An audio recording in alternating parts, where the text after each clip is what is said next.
आपली विश्वाचे निर्माण करते आई, सर्व जगाची जननी जिला म्हणतात, त्या माय माऊलीच्या चरणावर नतमस्तक होऊन आपण जागरण गोंधळाला सुरुवात करूया.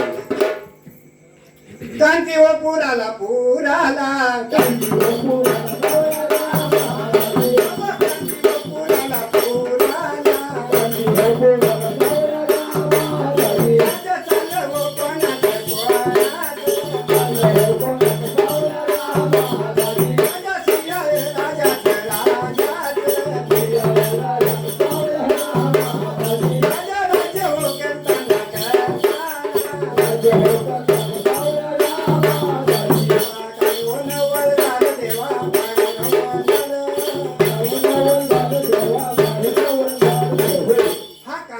राजा श्रिया सदैव शिवनामामध्ये दंग असायचा.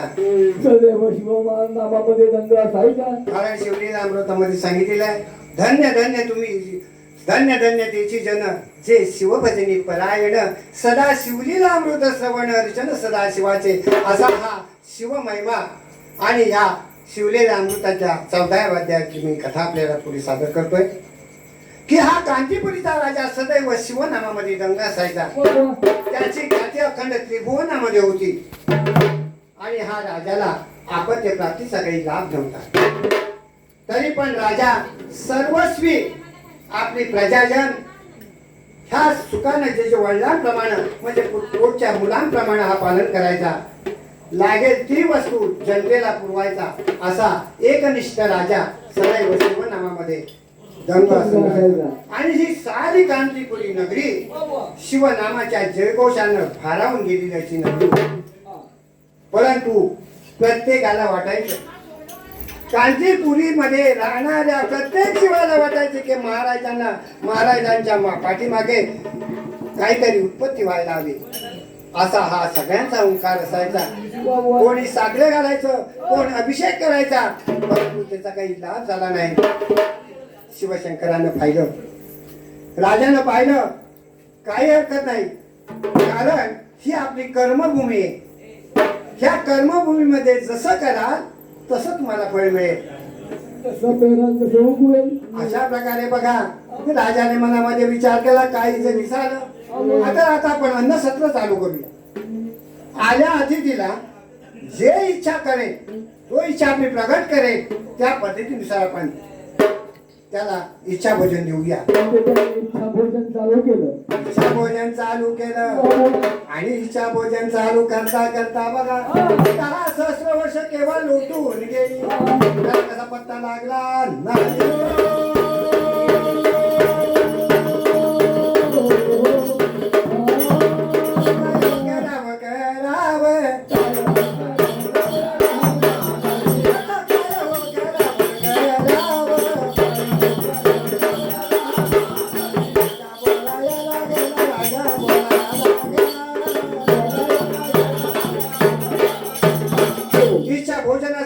चालू केला असून देवाची कृपा झालेली नाही.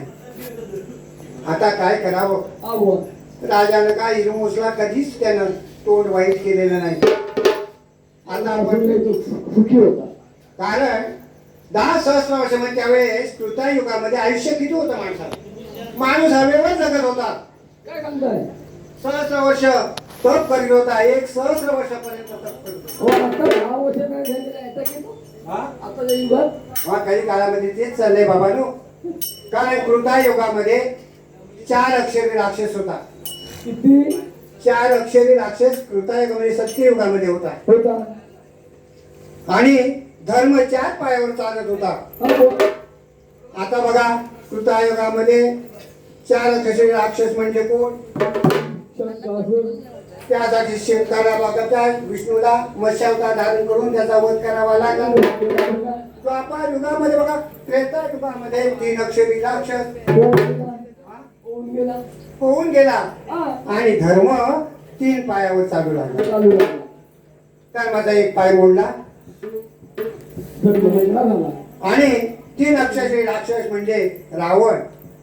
त्या त्रेता युगामध्ये राम अवतार करून रावणाचा नायनाट करावा लागला. द्वापार युगामध्ये 2 अक्षरी राक्षस आला. धर्म 2 पायावर उभा राहिला. धर्म 2 पायावर उभा राहिला. आता तो राक्षस म्हणजे कंस. मामा आमचे कंस मामा श्रीकृष्णानं काठवाचा धारण करून श्रीकृष्णाने त्याचं पारिपत्य केलं. त्यांचा वध केला. धर्म दोनच पायावर राहिला. आता तो पार गेला. काही काळामध्ये आपण सारे जीव वावरतोय. हो.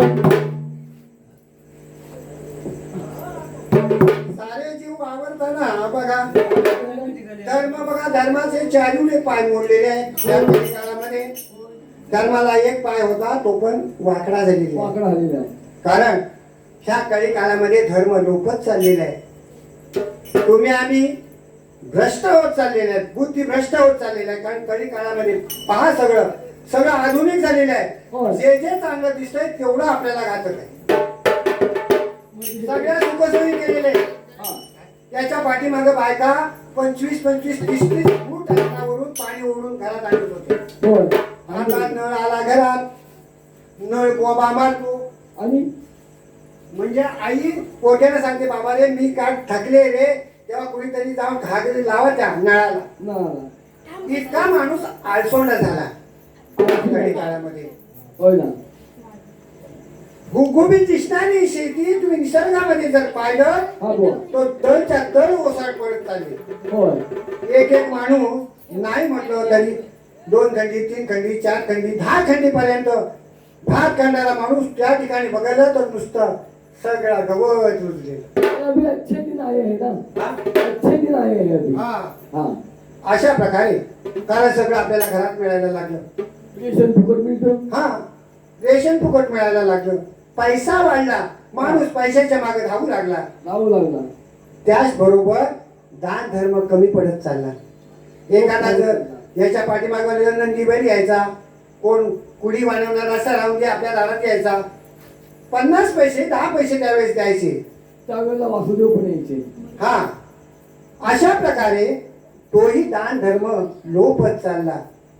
आता आपल्याला फक्त आता मला वाटतं मुंबईत वासुदेव येत असेल फलटुटीला. आता सांगायचं तात्पर्य एवढं धर्म लोपत चालला आणि माणसातला माणूस संपत चालला. फक्त माणूस फक्त काय बघतो माझं झालं की जग मारला तो. अशा प्रकारे माणसातली माणुसकी संपत चाललेली आहे. भावातली भावकी संपत चाललेली आहे. कारण काय की जेणेकरून एखादं जर सार्वजनिक घर असेल आणि 4 जर भाव असतील तर 4 भावांची मतं वेगळी. त्या संधीचा फायदा एका ठिकाणी येऊन घेऊ शकत नाही. अशा प्रकारचे सगळा काळ संपूर्ण बदलून चाललेला आहे. कारण साधू संतांना अगोदरच लिखाण करून ठेवले की या कळी काळामध्ये कोण कुणाचं नाही. म्हणून आपण परत कळी कालाकडे येऊया. हा आणि आपल्या कथेला सुरुवात करूया.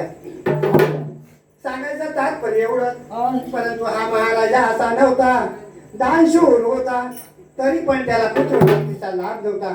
आणि हे त्याचे बघा त्रिभुवनामध्ये पसरल्यानंतर स्वर्गामध्ये राहणारा नारद मुनी बघा आपला ब्रह्मविणा घेतला. शिपल्या हातामध्ये घालला आणि कसा कांतीपुरीला चालला.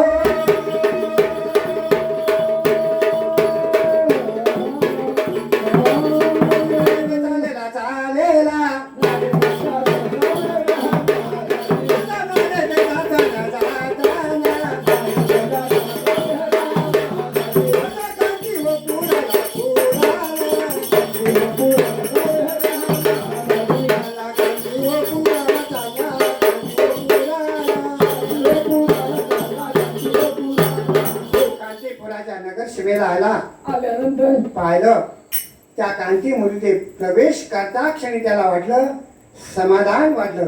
कारण ज्या ज्या ठिकाणी त्यानं पाहिलं त्या त्या ठिकाणी शिवनामाचा उच्चार होत होता. म्हणूनच तो सांगतो घ्या रे हरीचे नाम जीवानो. घ्या रे हरीचे नाम जीवानो.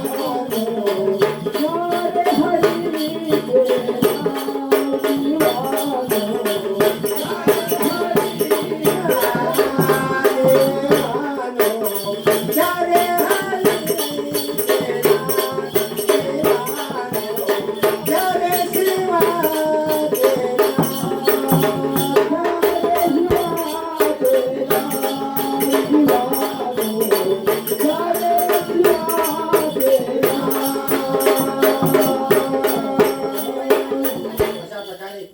मारत आपल्या अभिनयाच्या तालावर गाणं गात राजाच्या राजदरबारामध्ये प्रवेश केला. कांचीपुरामध्ये आलेला आहे. कांतीपुरामध्ये राजाच्या राजदरबारावर प्रवेश केला. नारायण नारायण असा शब्द कानी ऐकल्याबरोबर राजानं नारद मुनींना आपलं आसनस्थ केलं. सोडोपचारे नारद मुनींची पूजा झाली. पूजा केली. राजाने नमस्कार केला. आबा ह्या नारदानं सर्वस्वी असा नजर टाकली.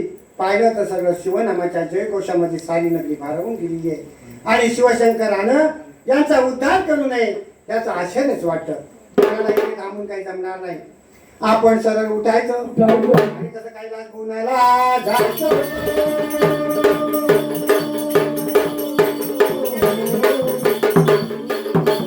कैलास गुणाला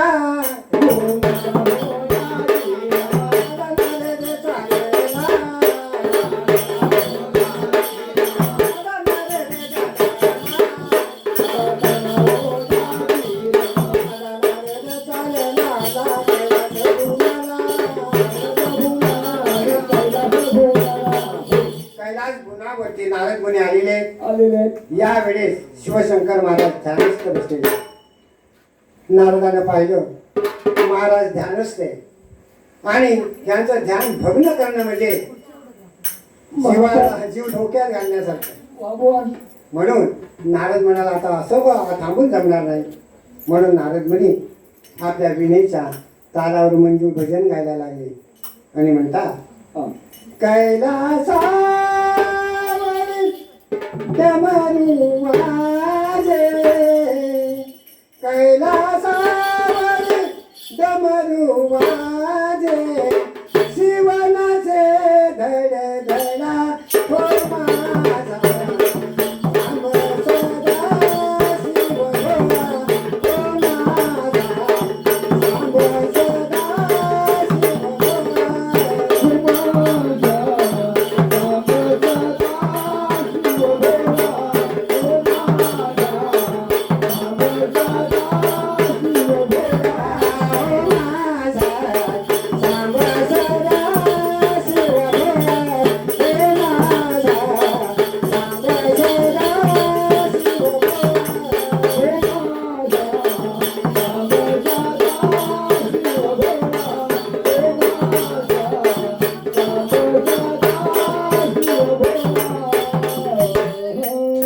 अशा प्रकारे शिवशंकर महाराजांचे ध्यानातून ते बाहेर आले आणि नारायणाला सांगितलं, नारदा आज अचानक एकाएकी कसं काय येणं गेलं तुला बाबा.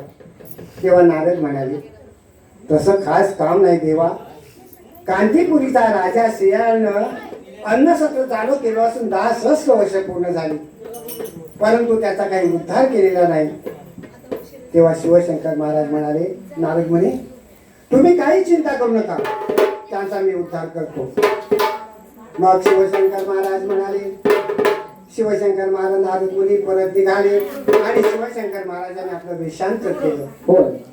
भडंग असा गोसाव्याचा वेश धारण केला, काठीला जोडी लावली, सर्वांगाला भस्म लेपन केलं, गळात रुद्राक्षाच्या माळा घातल्या, हातामध्ये कमळंडू घेतला, कुबडी घेतली आणि हे महाराज कांतीपुरीच्या दिशेनं हा गोसावी कांतीपुरीच्या दिशेनं बघा कसा निघून चालला.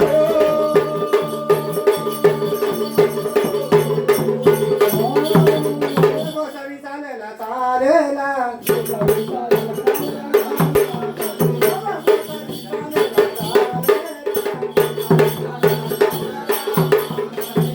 कांती हो पुराला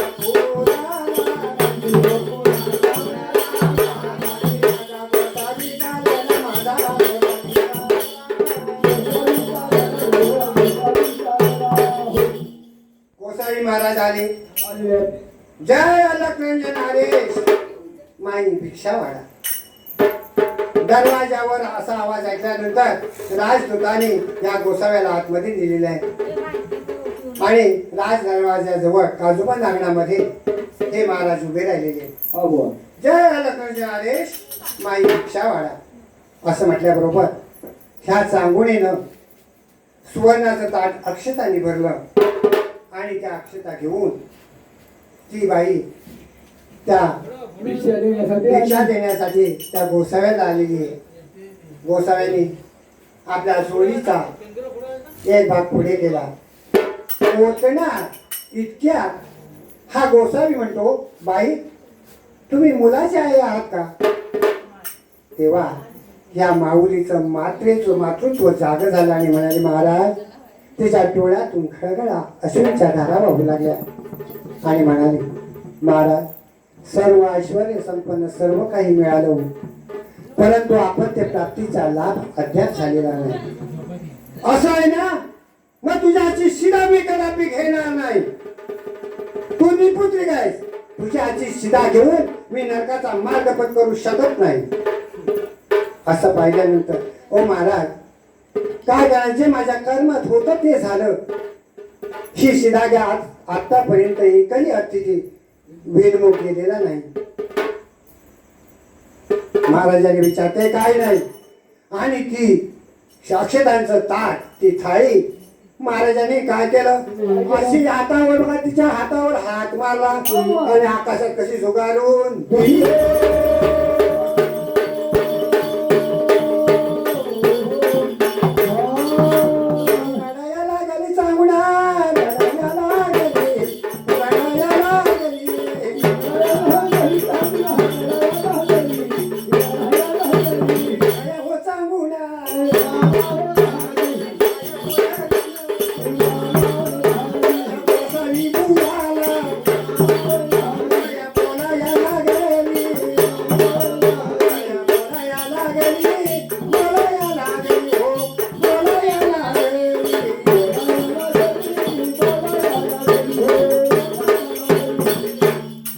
दोन्ही पाय धरले.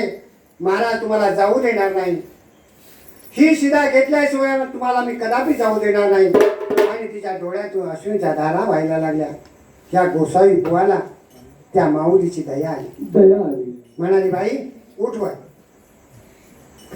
आणि त्याने आपल्या चोळीमध्ये हात घातला आणि चिमूटभर भस्म काढलं आणि त्या माऊलीच्या हातावर ठेवलं आणि म्हणाले की या भस्मापासून तुला पुत्ररत्नाचा लाभ होईल.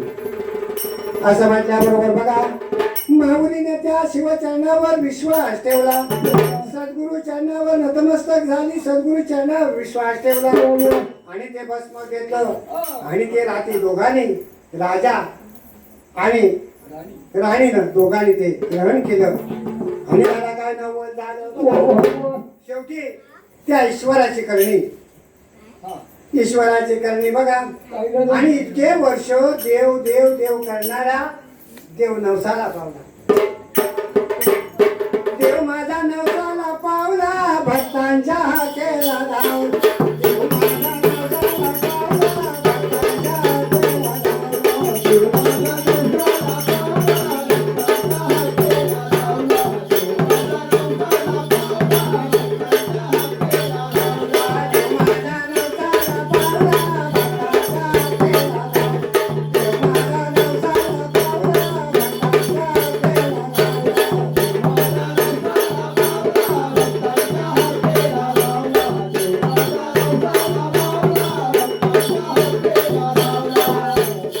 नवसाला बऱ्याच वर्षांनी ही चांगुणाबाई गरोदर राहिलेली.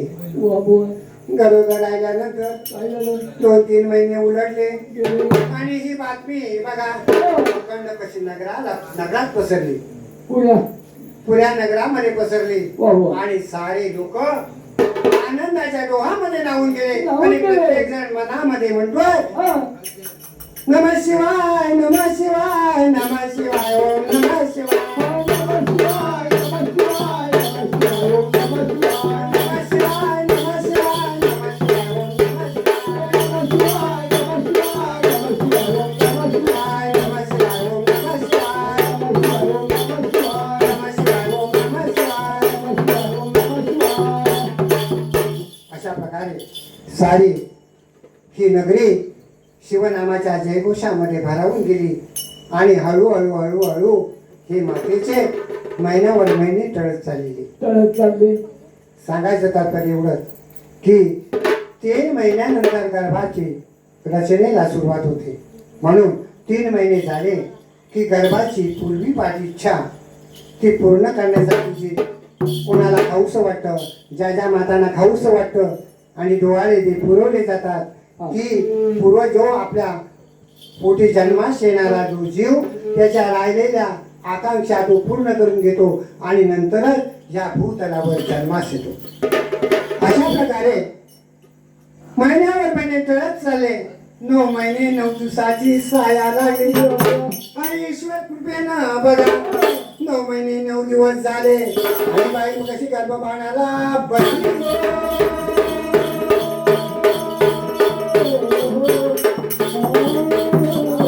उतारला भाडे धरणी उतरला, धरणी उतरला.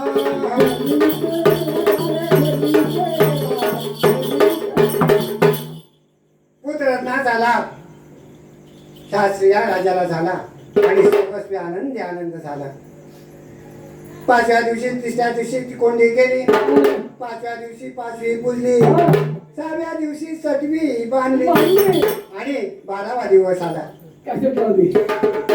हा 12वा दिवस आला. हा 12वा दिवस आल्यानंतर हा हा जोपर्यंत ह्या अनामीश्वर जोपर्यंत नाव नाही तोपर्यंत त्याला कोणी शिवत नाही. जोपर्यंत नाव नाही तोपर्यंत त्याला आई नाही, बाप नाही, कोण नाही. त्यासाठी नामकरण विधी जो करतात 12व्या दिवसानंतर, तर या देहाला नाव ठेवल्याशिवाय या देहाची शुद्धता नाही. म्हणूनच तुकाराम महाराज म्हणतात, नामाने देह पवित्र झाला आणि नामाने तो मोक्षासी गेला. अशा प्रकारे नाम तेव्हा नामकरण विधीसाठी राजानं बघा अखंड राजामध्ये दौंडी पिटवली. प्रधानजीला सांगितलं की अखंड नगरामध्ये हत्तीवरून साखर वाटा, गुढ्या तोरणं उभारा, सगळं काही अखंड नगरी सजवून गेली. गुढ्या तोरणाने अखंड नगरी सजवली गेली. ब्राह्मण साधू संत सगळ्यांच्या रांगाच रांगा आपल्या पोथी पुस्तक घेऊन त्या श्रीया राजाच्या राजवाड्याकडे निघालेले. आता महाराज आपलं काहीतरी होणार. प्रत्येक भटाना प्रत्येक ब्राह्मणांना राजाकडे आता आपल्याला काहीतरी मिळणार बऱ्याच वर्षात. आपापली पंचांग घेतली आणि मुलाचं नाव काढण्यासाठी बघा कांचीपुराला चाललो.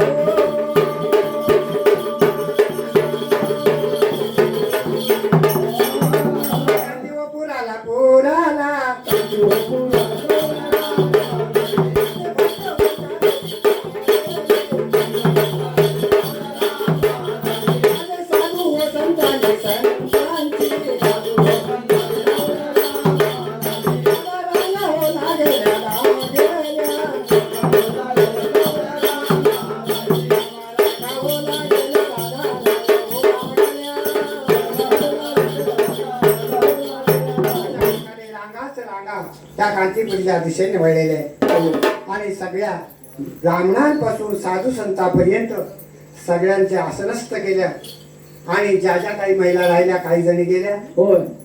त्या महिला काय म्हणतात की आपल्याला राजपुत्र पाहायला जायचं. प्रत्येकाच्या मनामध्ये एकच आकांक्षा की राजपुत्र कसा आहे, आपला भावी राजा कसा आहे हे पाहण्यासाठी सगळ्यांची मन आतुरलेली होती.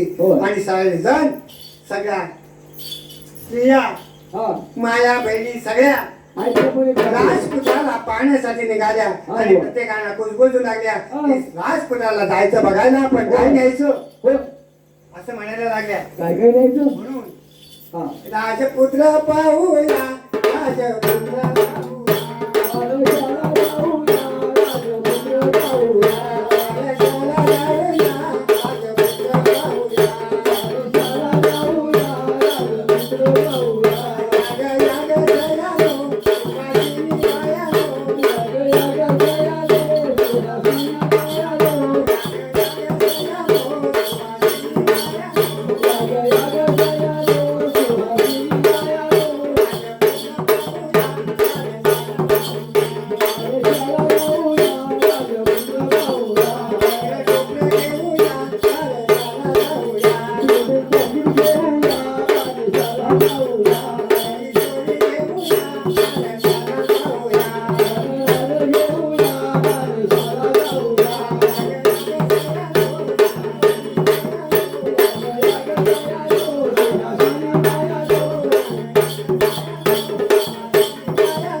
प्रकारे साऱ्या सौभाग्य सुवासिनी हा च्या सगळ्यांच्या रांगा कांदीपुरीच्या राजवाड्याकडे वळल्या आणि साऱ्या जणी सांगोलीच्या राजमालामध्ये दाखल झालेले आहेत. इकडे सर्व मध्ये बाळाचं नाव चिलिया ठेवलं. सगळ्यांमध्ये बाळाचं नाव चिलिया चिलिया ठेवलं हा आणि ह्या चिलिया बाळाचं नाव पडल्याबरोबर हा बाळ झोपी गेला बाळ झोपी गेला नाही बाळ झोपी गेला आणि या दीपाला भयंकर आनंद झाला आणि ती नाचायला लागली त्या काय सांगतो म्हणाले आता पाळणं कुठे आहे? काय सांगतो आता ती जातीवंत तिने पाळणा बनवला चांदीचा पाळणा चांदीचा पाळणा बनवला बाकीच्याने रेशमाच्या दोऱ्या लावल्या बनवला आता पाळणा बनणार कोण लावा काय चांदीचा पाळणा हा. रेशमाच्या दोऱ्याने गुंतला लावला. आणि फुलांनी सजवला बाबू आणि या साऱ्या जणी हा गोपा खेळून झाल्यानंतर झोपायला लागले साऱ्या जणी बाळातल्या समोर उभ्या राहिल्या हा बुवा. उभ्या राहिल्या हा तेव्हा दीपा म्हणाली हा अगं एवढ्या जणी तुम्ही आलात आणि बाळाला असंच काहीतरी म्हणा ना. कोणी काय सांगते आणि काय म्हणते ती माहितीये का? असे एखादं गाणं म्हण ना तेव्हा हा. ती काय म्हणते माहितीये दीपा? काय म्हणते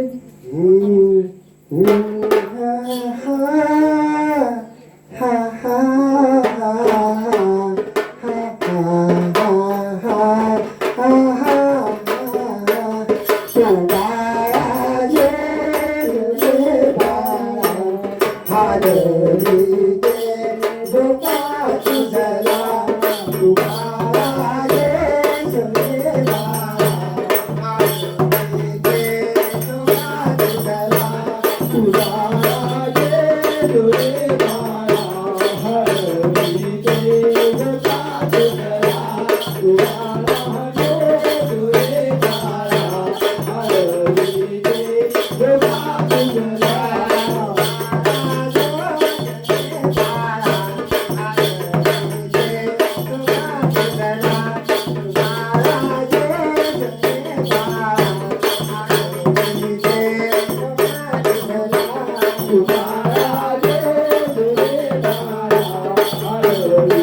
प्रकारे अंगाई गायली गायली आणि साऱ्या जणी पुन्हा लोक आपापल्या घरोघरी गेलेले आहेत आणि बाळाचं नाव चिरिया ठेवलं हा आणि हे बाळ हळूहळू रांगायला लागलेलं आहे. ओ घरोघरी गेले चिवडा वाटायला गेले घरोघरी चिवडा वाटायला गेले. आणायला गेले हा हा हा त्या चिवडा आणायला गेलेले. चिवड्याने चिवडा खाल्ला, लाडूवाल्याने लाडू खाल्ले, जिलेबी जिलेबी खाल्ली बताशेवाल्याने बताशे काय सगळं काय हा साखऱ्या काय म्हणतात ना, त्या पण वाटल्या गेल्या. भुगल्या पण वाटल्या गेल्या हा आणि वाटून आले म्हणून सारे जण काही काळ लोटून गेल्यानंतर अहो हे बाळ हळूहळू लहानाचं मोठं होत चाललं. हे बाळ लहानाचं हळूहळू मोठं होत खेळायला लागलं, रांगायला लागलं, लागलं रांगायला लागलं, हा. खेळ खेळ खेळायला लागलं. अहो, असं करता करता त्या शिवशंकराला आठवण पडली. आठवण पडली कारण त्याने अगोदरच सांगितलं होतं अहो की आधी देऊन बघावं, नंतर नंतर त्याच्याकडून घेऊन बघावं की राजाचं सत्व काय आहे. असं पाहिल्यानंतर त्याने काय केलं बघा. काय केलं या शिवकृपेनं पुत्ररत्नाचा लाभ झाला आणि आठवण शिवशंकराला पडली की जी आपण वरदस्त ठेवलाय त्या ठिकाणी झालेल्या वस्तू काय करते ते आपण जाऊन बघायला हवं. म्हणून त्या महादेवानं काय केलं महादेवानं पुनरुपी वेशांतर केलं, कोसाळ्याचा वेश धारण केला आणि महाराजा कसा कांतीपुराकडे चालला.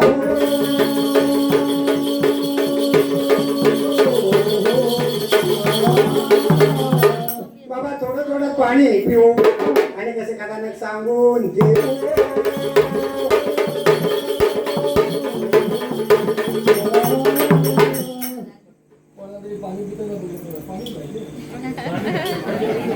आणि म्हणतो गर्व सोडून दे मानवा, दे मानसा गर्व सोडून दे मानवा, दे मानसा आले क्षणात जाईल प्राण निघून देह पडेल आडवा. गर्व सोडून दे मानवा,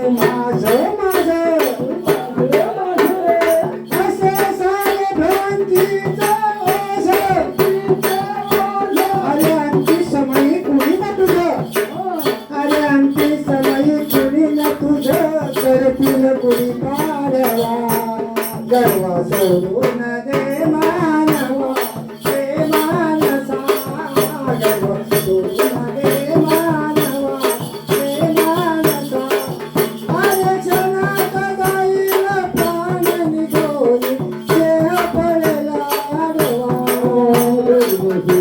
गर्व सोडून दे मानवा, दे मानवा गर्व सोडून दे मानवा, दे मानवा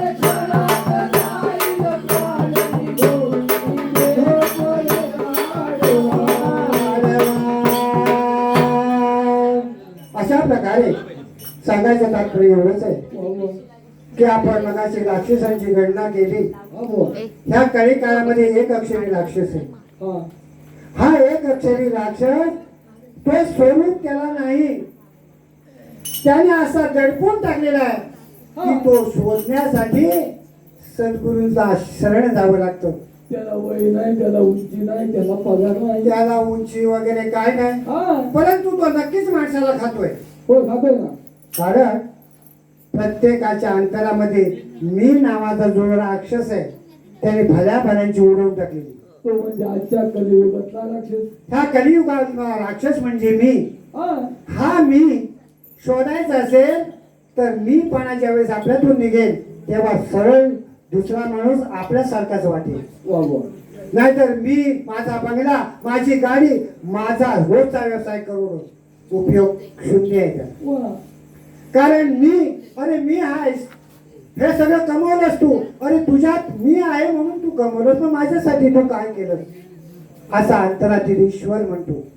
म्हणूनच म्हणलेला आहे जीव आणि शिव ही दोन पक्षी आहेत. म्हणूनच सांगितलं आहे जीव शिवाची बैल जोड नाही नाही न त्याला तोडे घालू गोंधळ अंबेचा घालू अंबेचा देवा तुझ्याचं नामाचा हरी नामाचा घालू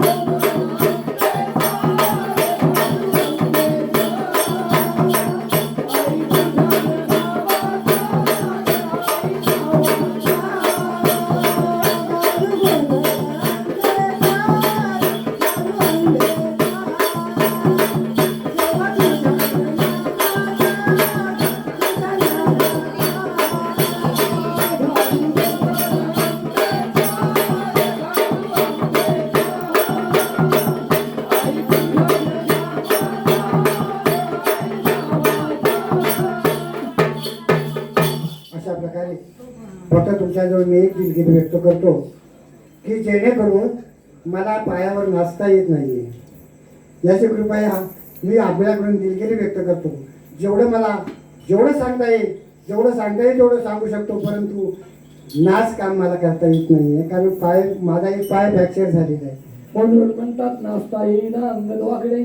सांगायचं तात्पर्य एवढं हा की शिवशंकर महाराज पुन्हा रूपे सिंहराजाच्या दरवाजावर गेले आणि म्हणतात जय लग्नाचे नारेश माई भिक्षावाळा करत.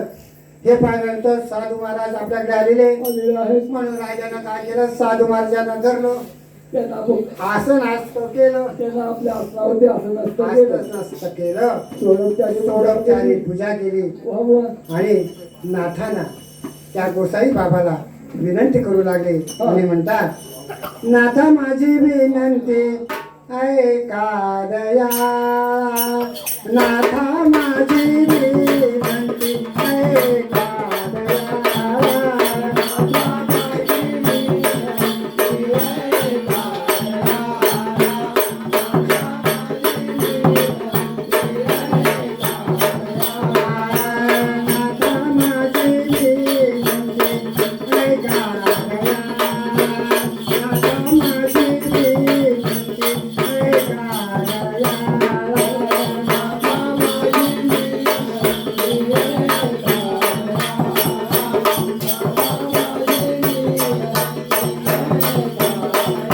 नाथा माझी विनंती ऐका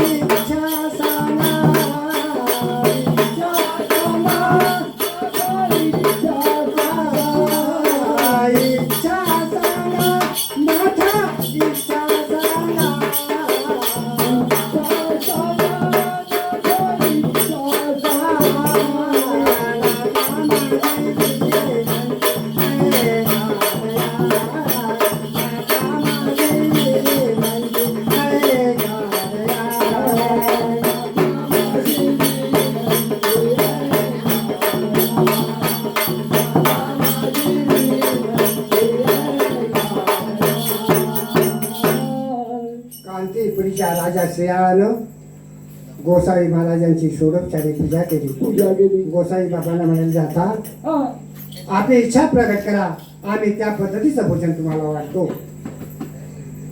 हा गोसावी चटकन उठला आणि हसायला लागला. राजा म्हणे माझी इच्छा, मी इच्छा प्रकट करणार आणि म्हणे तू भोजन देणार. हो महाराज, आल्या अतिथीला इच्छा भोजन देणं हे माझं कर्तव्य आहे, तेव्हा मी इच्छा भोजन देणारच. राजा असं जर असेल तर मला वचन दे.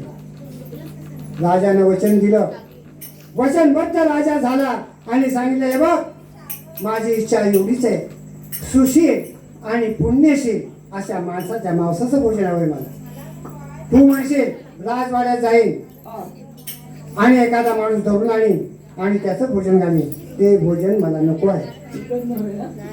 भोजन मला नको आहे. असं असेल तर राजा स्त्रिया म्हणतो महाराज असं असेल तर हा देह चिरून तुम्हाला भोजन वाटतो. नको रे बाबा, नको नको नको. हे पाप माझ्या माती नको. सहस्र वर्ष आतापर्यंत अन्नदान केलं आणि अन्नसत्र चालू ठेवलाय. ते अन्नसत्र बंद पडून त्याचा पापाचा वाटेकरी मी होणार नाही. तेव्हा सांगून हात जोडून म्हणले, सांगून बोले कर जोडोनी, सांगून बोले कर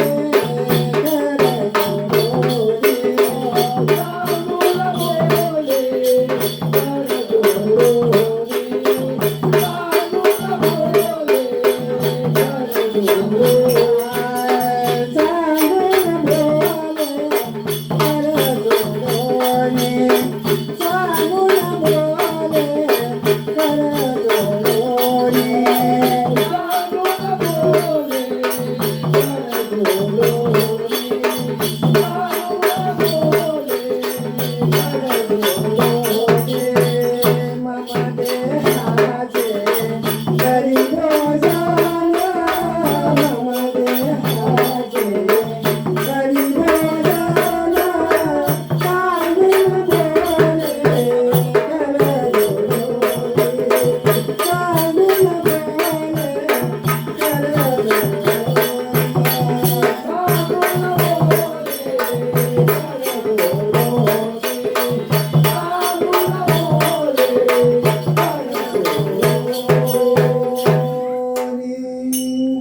बोले हात जोडले.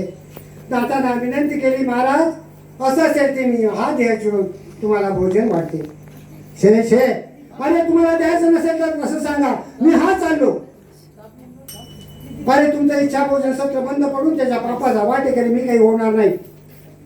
शिवशंकरांनी सांगितलं, जर तुम्हाला द्यायचंच असेल तर तुमच्या लाडक्या चिरिया बाळाचं भोजन द्या.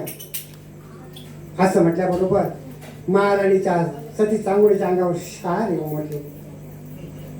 महाराज, अहो ते लहान बाळ, त्याचं आज खेळायचं वय आहे आणि तुम्ही काय म्हणताय, आणि एकूण एक माझं बाळ आहे. अरे तुम्हाला द्यायचं नसेल तर तसं सांगा, मी हा चाललो. तेव्हा राजा सिंह म्हणतोय, चांगुडी त्या बाळाला हाक मार, आणि नाहीतर हे अतिथी महाराज आपलं सत्व घेऊन जाते, त्यासाठी तू बाळाला हाक मार. तेव्हा ती बाळाला हाक मारू लागली. बाळा बाळा असा 3 वेळा पुकार केल्याबरोबर ते बाळ हळूहळू धावत आलं. पायातली पैंजणांचे रुण झुण असा आवाज आला आणि ताबडतोब ते आईच्या कानावर, आईच्या कडेवर जाऊन ते बाळ बसलं. तेव्हा त्या मातेला मोहाच्या बंधनातून माया सुटलेली नाही. ती म्हणाली, हे कोवळे बाळ जर अतिथीच्या जर चरणावर घातलं आणि त्यांना दया आली तर आली. ताबडतोब त्याने अतिथीला जाऊन नमस्कार केला. नमस्कार महाराज. त्या छोट्याशा इवल्या बालकाने नमस्कार केला. अरे वा, हे तर चुणचुणीत पोर आहे आणि या पोराच्या मांसाचं मटण खायला इतका मौज वाटेल. वा वा वा वा वा. राजा बघतोस काय, आता आता भोजन दे. महाराणीच्या काळी तुटायला लागलेली आहे. तेवढ्यात ते बाळ आई जवळ गेलं आणि आईला म्हणाले, आई, हे अतिथी महाराज काय बरं मागत आहे. बाळा कसं नाही सांगू तुला. अरे अतिथी महाराज तुझ्या मांसाचं भोजन मागतात रे बाळा. आई, तू सांगत होतीस ना, लहानापासून तुझी शिकवण आहे की हा देह परोपकारासाठी खर्च करावा. अगं हे तर तो म्हणे यती महाराज आली आणि माझा देह चिरून माझ्या मांसाचं भोजन करून जर अतिथी शांत होत असतील तर हा देह चिरायला मी आनंदाने देईन. सांगा बघू, हे कोवळस बाळ स्वतःचं मांसाचं भोजन द्यायला तयार झाला, किती सत्वशील राजा होता असेल तो. तेव्हा म्हणाला, अगं तू काय पाहतेस, हा बाळ स्वतःचा मरण स्वतः तो मरायला तयार असताना तुम्ही भोजन देत आहात, मग मी हा चाललो. तेव्हा सिंह राजाने सांगितलं, महाराणी त्या बाळाला घेऊन पाकशाळेचा बाळाचा देह चिरून अतिथी महाराजांना भोजन वाट. तेव्हा ही बाया त्या येवल्या बालकाला हाताशी धरलं आणि ही बाया निघाली. जाता जाता प्रत्येक ईश्वराची आठवण काढते. म्हणते देवा, अरे तू वस्त्र म्हणजे द्रौपदीला वस्त्र पुरवलीस, मग माझी लाज का लागू शकत नाहीस? आणि म्हणते हुंकाराने म्हणते, जा जा कोणी माझी विनवणी हरीच्या काने जाऊन कोणी सांगा, जा जा कोणी माझी विनवणी हरीच्या काने जाऊन कोणी सांगा.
ही बया नामस्मरणाच्या जोरावर ही बया पाकशाळेमध्ये गेली आणि त्या माऊलीनं त्या बाळाला धरणीवर पाडला, धरणीवर आडवा झोपवला.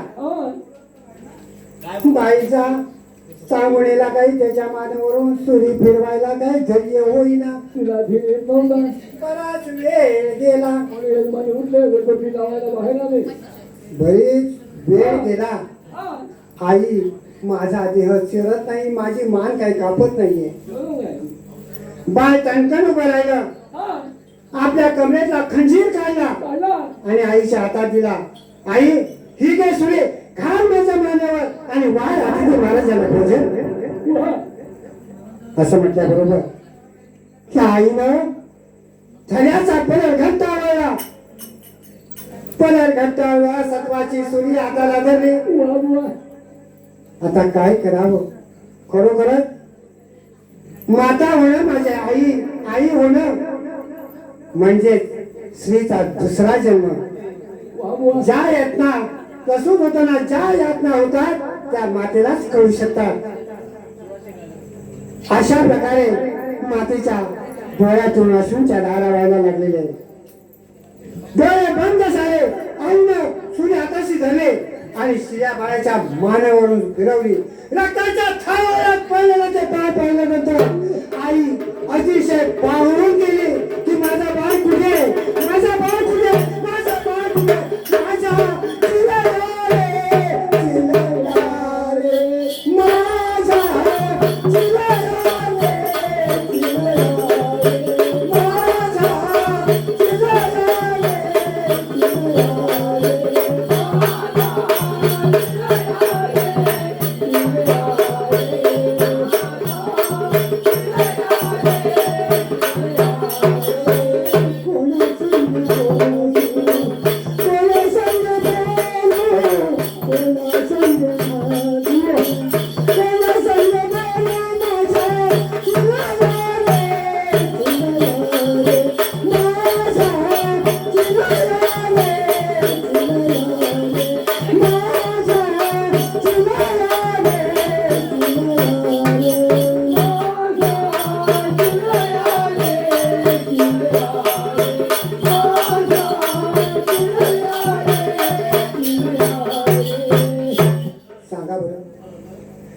प्रत्येक माऊली मुलाला जन्म देते आणि ज्या वेळेस ते मूल हे विचारते का मातोश्रीचे कधीच हात ठरवणार नाही, त्या ठिकाणी ती उभीच राहणार नाही. परंतु एवढा देवाने एकाएकाची कशी कसोटी घेतली. आपण एक नारळ देतो देवाला आणि देवा माझं असं होत नाही, मला मूळ होत नाही, कोण म्हणतो माझा बंगला बांधायचा राहिला. अशा प्रकारचे अनेक कारणे आपण एका नारळावर देवाला सांगतो. पण अंतरातल्या देवाला कुणी कधी काय बोललंय का, की आपल्या अंतरात देव आहे हे तरी कुणी जाणलंय का? मातोश्रीनं रक्ताच्या थारोळ्यात पडलेले ते बाळ पाहिल्यानंतर मातृप्रेम जागृत झालं आणि तिला डोळ्यातून आक्रोशांच्या धारा वाहू लागल्या, अश्रूंच्या धारा वाहू लागल्या. पाहिलं मातीनं मोहपास सोडला, आता आपल्याला मूळ नाही. मोहपास सोडला, डोळ्यातले अश्रू डोळ्यातच थिजवून टाकले. बाबा उरलेल्या देहाचं मांस बारीक बारीक मटण तयार केलं. केलेलं आहे. म्हणाली तिला मोहानं सोडलं नाही. म्हणाली माझा बाळ आहे, त्याचं शीर ते शीर डोळ्यासमोर ठेवेल, डोळ्यासमोर ठेवून मी माझं आयुष्य कंटे सोन्या रुपयामध्ये ते शीर मोडवेल आणि माझ्या बाळाचं शीर म्हणून त्या शिराकडे बघून आयुष्य जगेल. अशा प्रकारे म्हणून त्या मातोश्रीने धीर केला आणि उरलेल्या मांसाचं भोजन करून अतिथी महाराजांना वाढायला गेले. चंदनाचा पाठ मांडला. अतिथी महाराजांना पाण्याचा तांब्या घेतला, हातात भोजनाचं ताट घेतलं आणि चहाचा ताट समोर आला.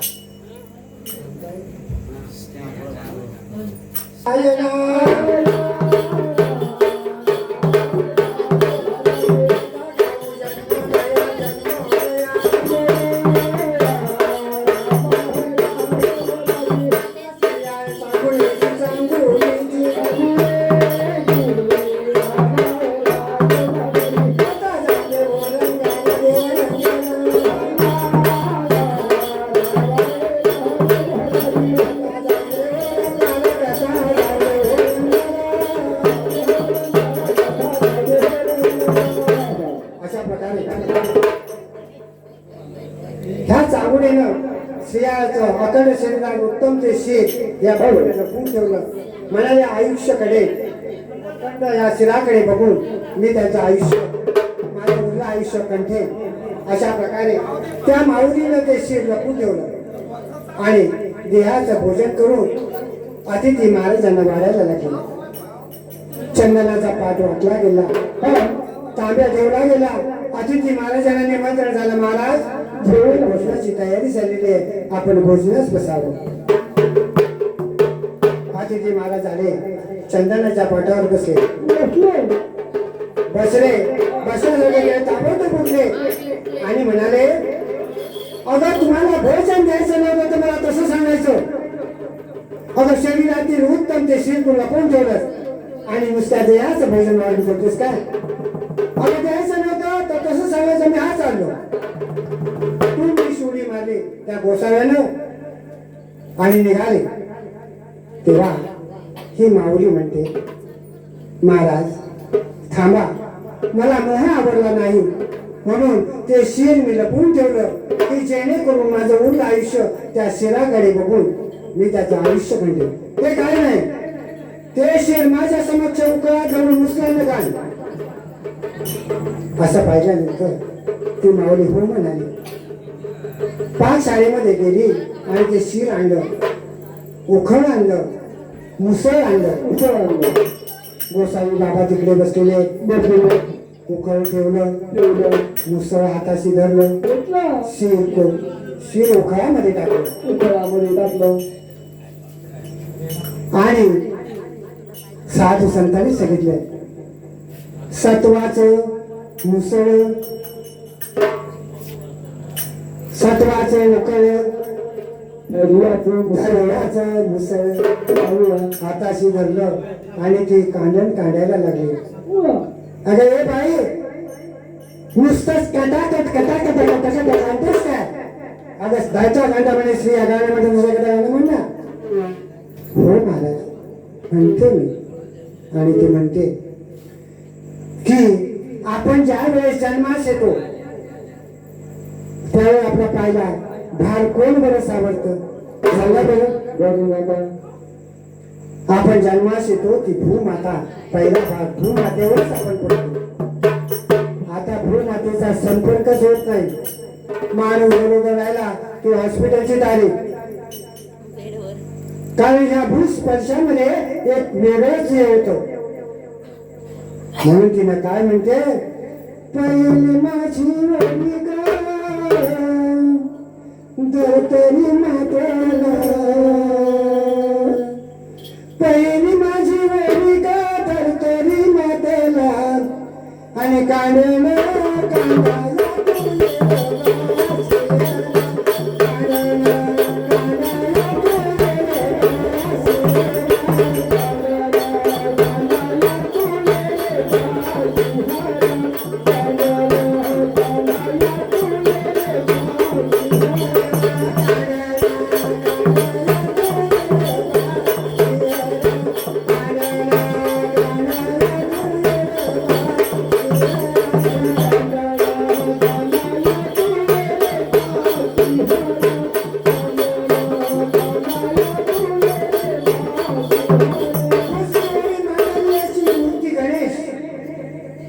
दुसरी वेळी गणेशाला गेली, मांगल्याची मूर्ती प्रत्येकाचा आराध्य दैवत गणेशाला म्हणते, दुसरी माझी वेळी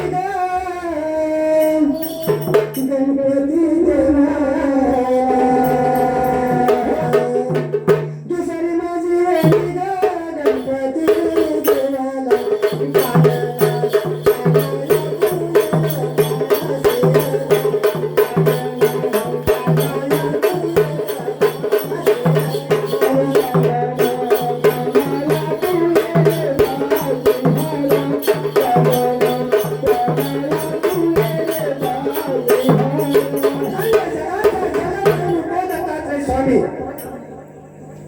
तिसरी ओवी त्या मातोश्रीनं जगद्गुरु दत्तात्रयानं म्हणते, तिसरी माझी ओवी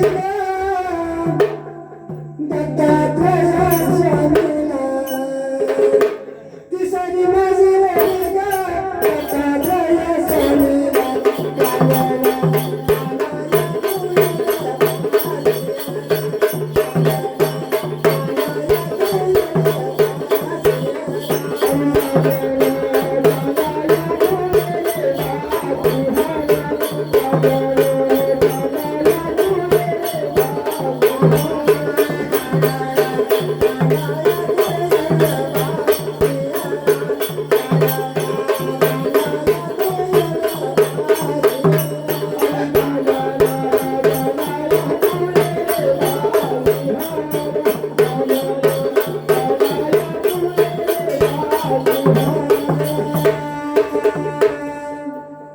अशा प्रकारे माऊलीनं कांढण काढलं, शिराचा पाक केला आणि सद्गुरू महाराजांना त्या गोसावी बुवाला चंदनाचा पाठ मांडला गेला आणि पाणी ताक भोजनाची व्यवस्था केली. महाराज चला बरं भोजनाला. महाराज भोजनाला जाऊन बसले. हा गोसावी भोजनाला बसला आणि म्हणतात, अरे हे राजा, अरे ज्या वेळेस तुझ्याकडे पाहुणे येतात त्यावेळेस नुसतं पाहुण्याला जेवायला वाटतं का? तू पण बस माझ्या पंक्तीला. तो म्हणतो, महाराज मी स्वतःच्या पुत्राचं मांस कसं बरं भक्षण करू? ते काय नाही, बसायचं असेल तर बस, नाही तर मी हा चालू. तेव्हा महाराणी सती सांगून म्हणते, महाराज ज्याला मी 9 महिन्यामध्ये पोटात सांभाळला त्याच्या यातना मी ज्या भोगल्या, त्यामुळं तुम्ही बसा. महाराज जेवायला बसले. हे सांगून तूही आमच्या पंक्तीला बस, नाहीतर मी हा चाललो. सांगूनही त्यांच्या पंक्तीला बसले. सांगून बसल्यानंतर गोसावी पुन्हा रूपी थांडकन उठला. अरे तुम्ही आनंदाने जेवायला बसला आणि तुमच्या मुलाला हात नाही मारले, धन्य तुमची. तुम्ही महाराज नसेल तसं सांगा, मी चाललो. महाराज एक होता तो तुम्हाला दिला, आता कुणाला पण हाक मारू? ते काही नाही, तुम्ही हाक मारा म्हटल्यानंतर हाक मारा. आणि गोसावी त्या ठिकाणी नाहीसा झाला. शेवटी सिंहराजाने सांगितलं, चांगुडे सद्गुरू चरणावर विश्वास ठेवतो. ज्याच्या नामामध्ये आपण सदैव दंग आहोत त्या शिवशंकर जगाचा जगद्गुरु त्या परमेश्वराला स्मरण कर आणि हाक मार. म्हणून ही बया काजूपा लग्नाला गेली, मातेला नमस्कार केला, सद्गुरु चरण दस करण्यामध्ये आठवलो आणि सांब सदा शिवाला अंतरात आत्माने आणि म्हणजे माझा चिलया ग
आणि आईच्या कडेवर बसले आणि म्हणाले, बाळा तू कुठे होतास?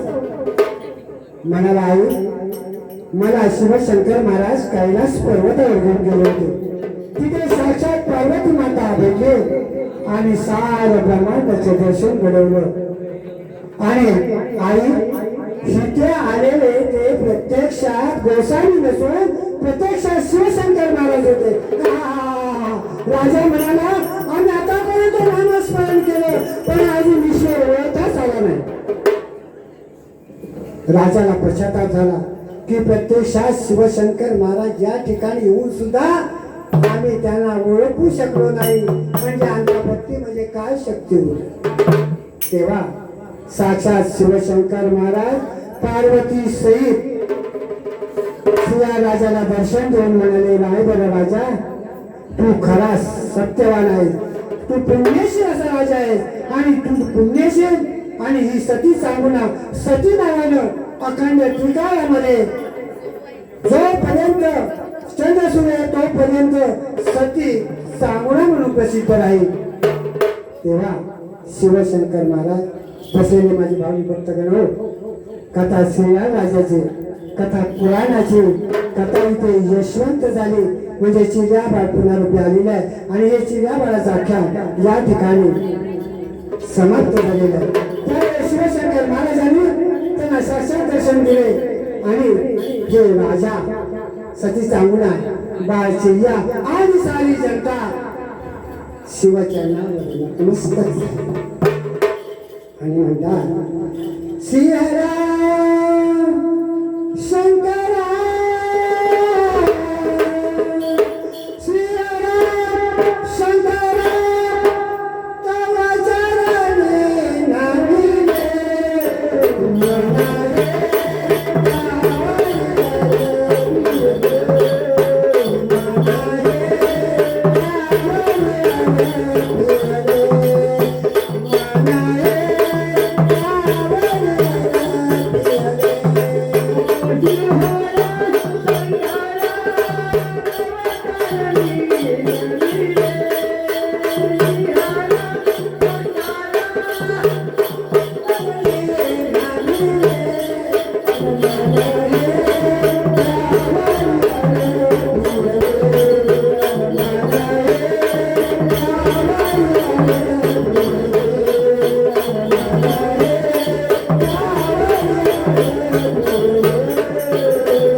स्त्रिया बाळाची परमार्थाची कथा पुराणाची इथे यशवंत झालेले ऐकणारे गाणारे यशवंत झाले आणि आपण त्या माऊलीचा विश्वाच्या माय माऊलीचा जे आपण जागर निर्माण केलेला आहे आयुष्य केलेला आहे तो या ठिकाणी आपण त्याची सांगता करू रसिक प्रेक्षक आणि भक्तिभावी जन हो साधू संतांची ज्या ज्या ठिकाणी पावलं लागली त्या त्या ठिकाणी तीर्थस्थान मोठली संत एकनाथ संत तुकाराम संत नामदेव संत ज्ञानेश्वरांसारख्या विभूती मिळून गेल्या आणि पूर्वी त्या काही काळाचा त्यांना बरोबरच करून ठेवला म्हणून आपल्याला ओळखायचं नसेल या देवाला ओळखायचं नसेल तर सद्गुरू शिवाय पर्याय नाही म्हणून पावले लागतून तुमची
देवाच्या नावानं देव परमार्थाचं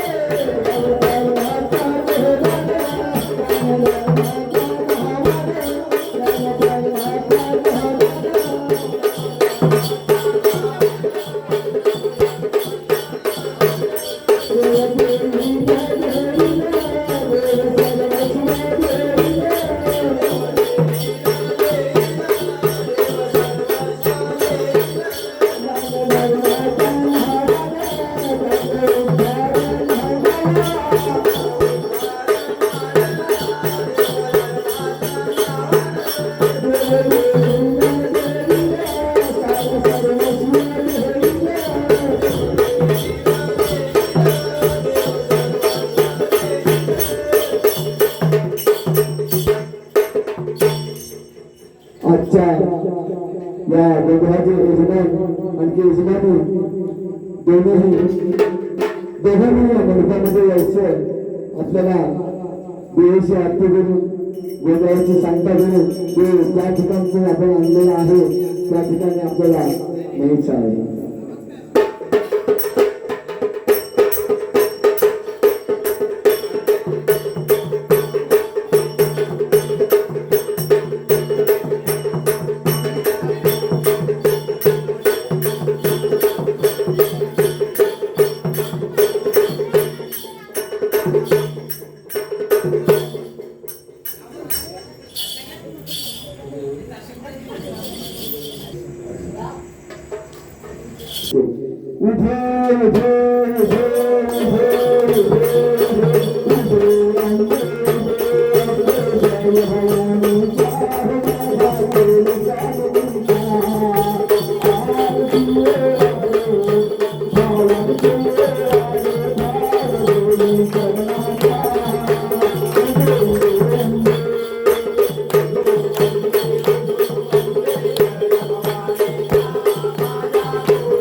Thank you.